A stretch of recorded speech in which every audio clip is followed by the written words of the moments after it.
mapagpalayang araw po sa ating lahat. Pati ang langit na iiyak sa ginagawang pangkatraidor ng ating Senado sa ating konstitusyon at sa demokrasya. Ano nga ba ang kinakatakot ng mga senador? Noong una, si Cheese Escudero ay hindi maunawaan ang ibig sabihin ng forthwith. Kahapon naman, may parimand, hindi ba? Ano ang itinatago nila? Bakit ayaw malaman at makita ng taong bayan kung paano nilustay ni Sara Duterte ang mahigit 600 milyong pisong confidential fund? Bakit ayaw nilang ipakita sa taong bayan at bigyan ng pagkakataon si Sara Duterte magpaliwanag kung gaano kabilis siyang yumaman sa kabila ng pagiging vice mayor at mayor ng Davao?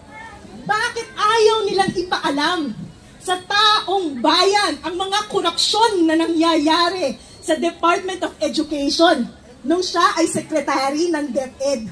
Ano ang pinagtatakpan ng ating mga senador? Alam niyo po yung isa pang dahilan kung bakit naiiyak ang langit? Naiiyak ang langit dahil awang-awa na sila sa atin sa kalidad ng senador na mayroon tayo. Kahapon si Senator Bato, proud na sinuot yung kanyang judge outfit, di ba? Pero nangunguna sa pagtatanggol kay Sara Duterte.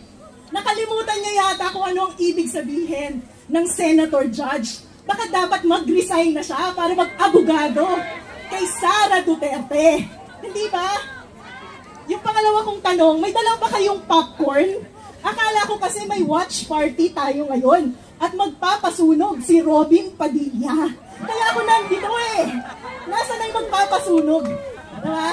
Hindi ba malaking kahihiyan to at insulto sa atin, taong bayan na nagbabayad ng tax? Tapos bibigyan tayo ng ganitong klaseng mga senador.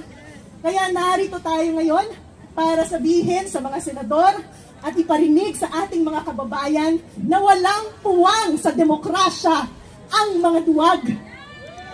Walang puwang sa kasaysayan ang mga kasinungalingan. Walang puwang sa paghahanap ng katarungan para sa bayan na ninanakawan ang mga senador na tuta. At higit sa lahat, walang puwang sa lipunang ginagago ang pananahimik. Kaya ang sigaw ng bayan, Sara Duterte, litising! Litising! Cheese Escudero! Magandang hapon po sa inyong lahat at maraming salamat. Maraming salamat.